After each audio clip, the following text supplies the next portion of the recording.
Hey guys, how's it going? This is GundamLegacyExtreme here today for herotaku to do a review for Gundam Week on the RX-93 New Gundam Ver.Ka from the movie Mobile Suit Gundam Char's Counterattack.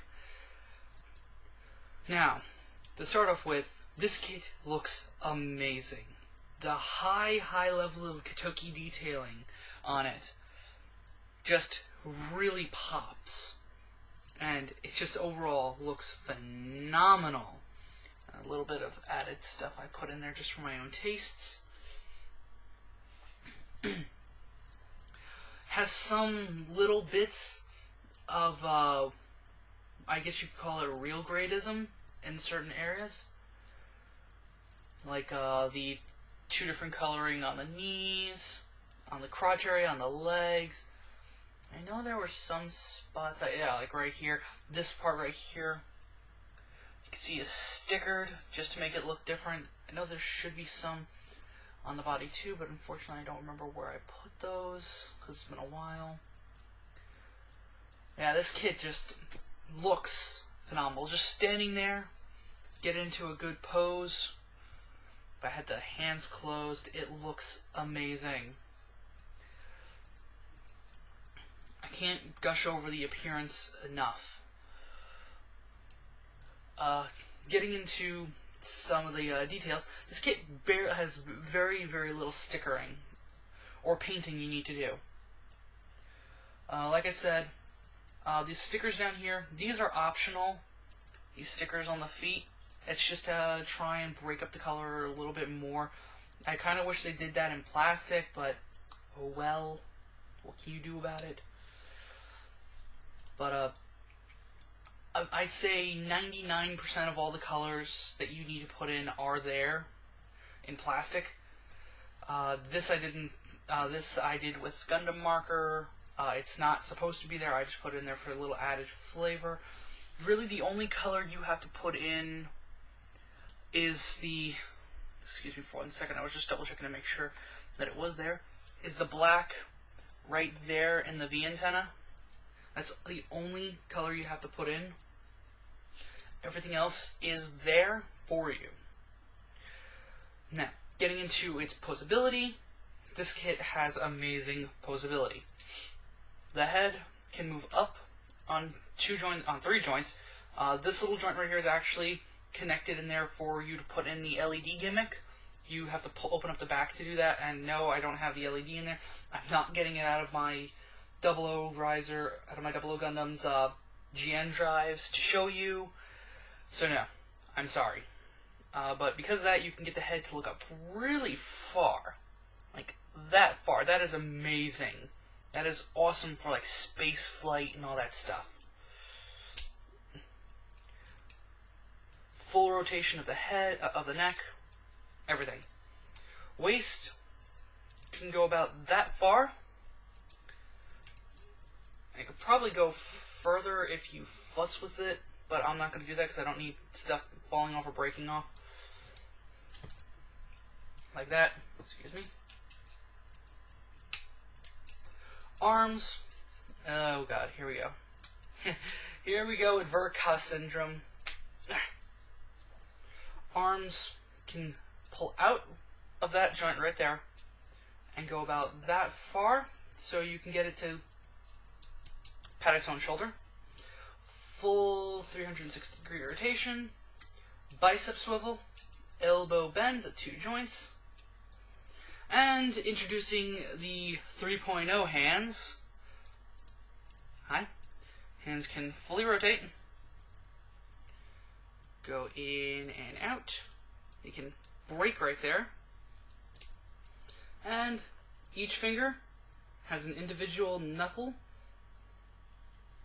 So, you can get it to make a fully closed fist. You can get it rocking the devil horns. And the one thing I hate doing the most, that I hate seeing people do the most. Yes, it can flip the bird at Char Aznable.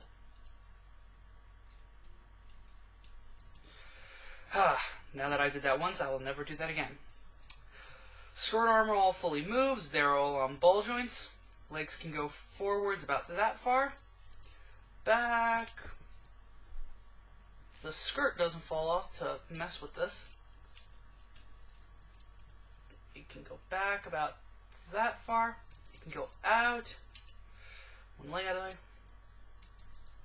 Oh god, the leg wasn't fully popped in. And something came off. It can go out about that far. Full thigh rotation. Knees bend at 2 joints. Got some very nice piston work, which I painted silver with my chrome-plated marker. The feet can go forwards and back, side to side, rotate a little bit, and there you have it. So, like always with Master Grades, you can get him into some really nice, really awesome poses with just some imagination and practice.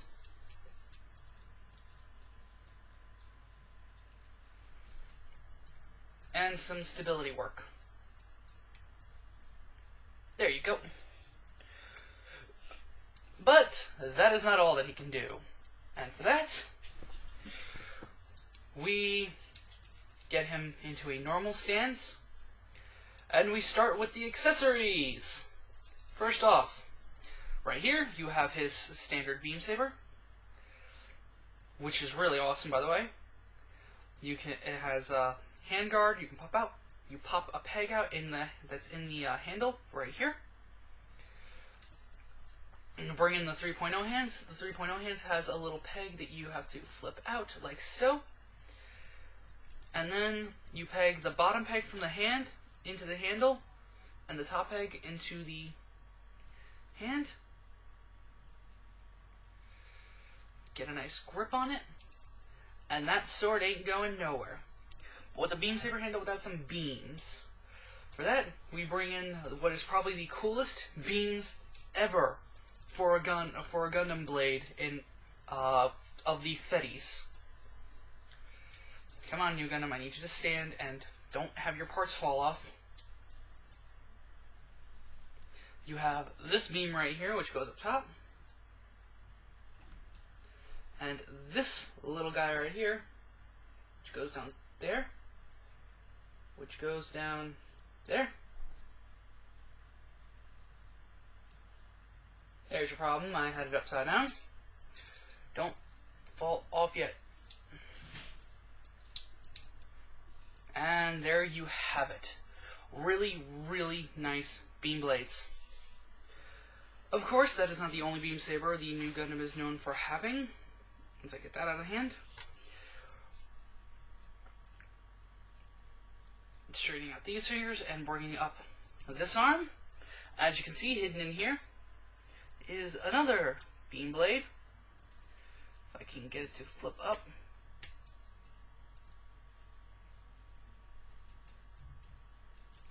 And it doesn't want to flip up. Pulling off this part right here. Thank God it's pegged on. Alright. Yeah, I struggle with this piece a lot. I don't normally have it come out. Come on.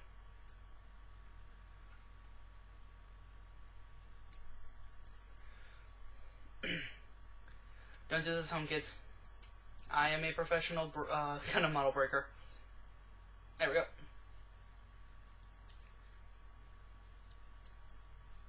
And slide this piece back on. Bring this out. Close this back up. Excuse the jump cut. Like I was saying, you have this one. And just like the other beam saber, this is emergency beam saber. You saw him use this in the fight against Char when Char knocked that blade out of his hand. Bring the peg up and peg this in for a standard beam blade. That is kind of boring because it's an all beam saber. Again, I like the beam saber blade though. It's actually kind of heavy once you put that on. And no, I'm not going to put it in his hand for time constraints.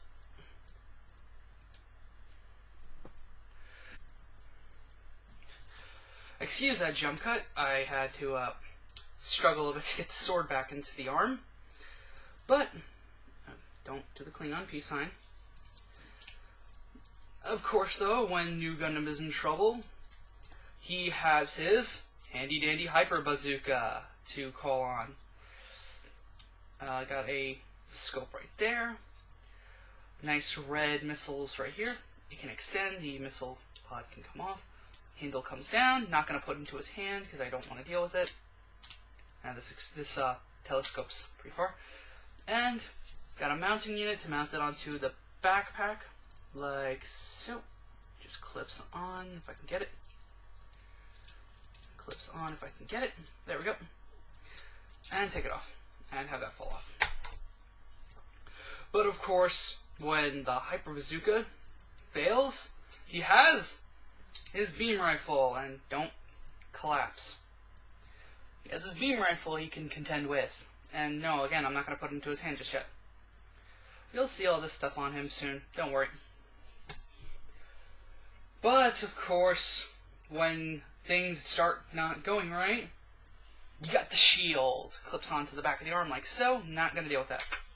You'll see it on him later. Okay, I've been egging you guys for a while. Here's what you've been all wanting to see. The fin funnels. All 6 of them, and yeah, they don't like to stay on all that well. I will admit that now. You have these mounting brackets, which connect onto here, like so, and then they peg onto the back, like so. I'm not going to peg them on because they're annoying to get off. And they don't like to stay together for whatever reason. Now, the main reason you all have been watching this, and that is, he has a transformation, just like the Unicorn Gundam. And no, I don't have the Unicorn Gundam or any other of the Gundams to show you with, because right now all my Unicorn Gundams are, well, one of my Unicorn Gundams is on display, and all the others are packed away. So, yeah, let's get this transformation started. First and foremost, the parts that have been annoying the crap out of me the most, these 2 pieces right here, they come off and they disappear. Now, I keep a couple of things on personally, but I'll show you what comes off. Well, let me continue on with the things that are supposed to come off that I do keep off. You take these pieces off the thighs permanently, and they disappear off to the side, never to be seen again. Now, what you're also supposed to take off, for whatever reason, I don't know, are these pieces on the front skirt. Personally, I don't like this, so I keep them on at all times. Now, let's start with the backpack. Taking that off, you're supposed to pull these parts up like so, and then you collapse these pieces in, and then keep this from going down. Keep the backpack off to the side for now. Just like with the Unicorn Gundam, the new Gundam has a flap right here. You pull up, and you pull his body up and close it. Unlike the Unicorn Gundams, though, this works infinitely better. Use the jump cut. Like I was saying, this part works infinitely better, and as it stays. And then you clip the backpack back on. Now, as you can see now, you got some really, really nice green parts. It's visible. Hang on. Let me get my helper light. There you go. You get some really nice green visible. Now, oh yeah, by the way, you have the choice when you're building this to have these parts be white. I chose the blue. Oh wait, no, I think it was these parts. My bad. I chose the white to help build more white down. It looks better. Now you just pull these parts down on the chest to reveal even more green. Bringing my light back in. There you go. Now all these green parts have, kind of like with the Age Gundam, they have metallic foil stickers under them to help them shine. Onto the shoulders, you just pull them out. Like so. Woo! More beautiful green parts. The arms. Hold this and pull this down until you hear a click.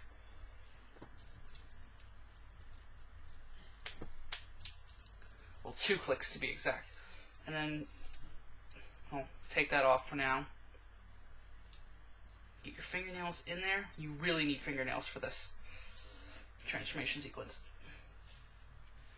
You gotta get your fingernails in there and just pull. Oh yeah, and shoulder plate moves on its own, but I usually keep it up when it's out of transformation, and I pull it down permanently when transformed. I think that might actually be part of the transformation, but I could be wrong. And once again, get your fingernail in there and pull. And that is it pretty much for the upper body. Moving on to the lower body.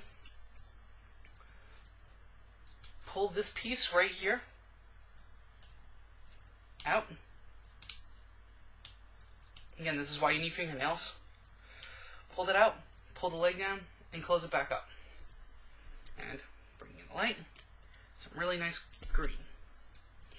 Same on this side, and I'll try and make it more visible for you guys. Excuse the jump cut.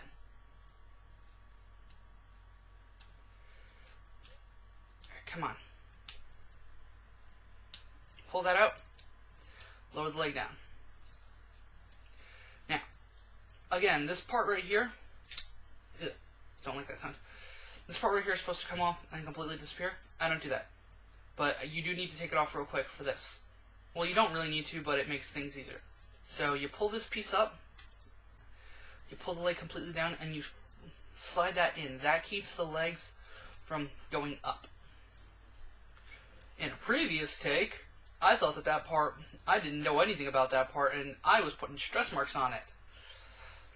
Because I was doing a take of showing you guys how to close the leg back up. I'm going to do the same thing over here. Swing that in, and then I put this back on. And then you open up the vernier thrusters on the legs. Then you pull the kneecaps forward.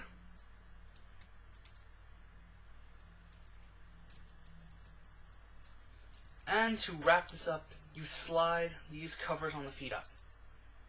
And you didn't see that. You slide these covers on the feet up, like so. And there you have it. The new Gundam Ver.Ka fully transformed. Yeah, these knee parts don't like to stay forward. And fully transformed, he has no change in his posability. Just like with Unicorn. So, bringing in the last piece of his accessories, his display stand. And this display... Excuse the jump cut, I knocked my camera forward again for the upteenth frickin' time. And this part decided to come falling off for no reason as I turn this thing. And, as I was saying, this display stand is really good. This display stand, the base of it comes from the high new Gundam. As you can see, there are some portholes, which, no, you can't see. Let me, get my light. There are some portholes for the stand connectors of the, high new Gundam. Yeah, all these arms right here are the display mounts for the new Gundam's fin funnels. What you do is take a fin funnel and you fold it. Now you see these slots right here? Those slots on there? Those are going to be used for something in a later video. I'll show you guys. You just fold these like so. And I put this piece on upside down.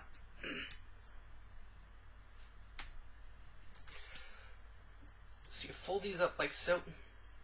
Actually, I think they're supposed to be more like that. No, I had it right. You fold these up like so, and then you plug them onto the stand like that.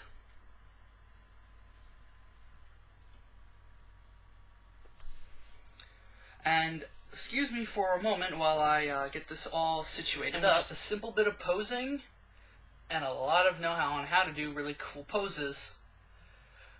You can, using the display stand with the rods, get the new Gundam in some really cool aerial action poses. Bringing in my other light so you can see some of the glistening of the green. If I can pull this off, excuse the swinging of my phone charm. Bring this in so you can see some of that. And the stand is really, really good. It's probably one of the best pack-in stands I've ever seen for a kid. Now, I won't actually do it, but if I'm correct, I believe Jabman025 025 flipped his upside down and proved it's not going anywhere. I'm not doing it though because I have very bad luck with these things, and knowing my luck, I'll flip mine upside down and it'll go and something will break. Now, there are a couple of complaints I do have with the kit. While it is stable, my leg joints are a little weak. When I was going to do when I was doing a shake test, and just when I have it held horizontally, the legs will bend inward. But when they bend, they tighten up, so they won't come loose. As you can see, it's just when they are fully straight, they will bend a bit until they hit their tightness. The arm joint right here, when holding the gun, if you hold it in certain ways, it will start to droop until it looks like that. But in other poses you get it in, it's very, very tight. The joints for the fin funnels are a little loose. If you hit the base of it, they might loosen up and go like that. Like that. Some are really tight, others aren't. A little bit of crazy glue on the joint before you put crazy glue on it. Let it dry. And let me re-extend the chest vents because they closed up somehow on me. The parts for the verniers that you have to take off that go on here, those fall off on the drop of a dime and annoy the shit out of me. They really annoy the shit out of me. And and these rods sometimes like to come apart on their own when you're just trying to post. They are a ratchet joint, so that's really nice, so that they won't droop. But they like to come apart sometimes on me for whatever reason. I don't know why. Just my luck. But other than that, this kit is amazing. If you have the only other downside is its price. It's $100, and for a master grade, that's a lot of money. Well, it's roughly about $100. Most sites will sell it for between $70 to $80. If you go to a site like Mandrake, you could probably get it for $50 if you're lucky. But other than that, this kit's amazing. If you can get it, I highly recommend it. It's worth the money, especially since at the end of this year, we're getting a Sazabi Ver.Ka to go along with him, which no one saw that coming. Though I know a lot of people are actually annoyed and wish that it was a master grade, especially because the master grade that we got announced. I'll get to that another day. So, anyway, this is GundamLegacyExtreme saying, I hope you all enjoyed this review. I hope you all enjoyed Gundam Week here on herotaku. And stay tuned for more. Peace.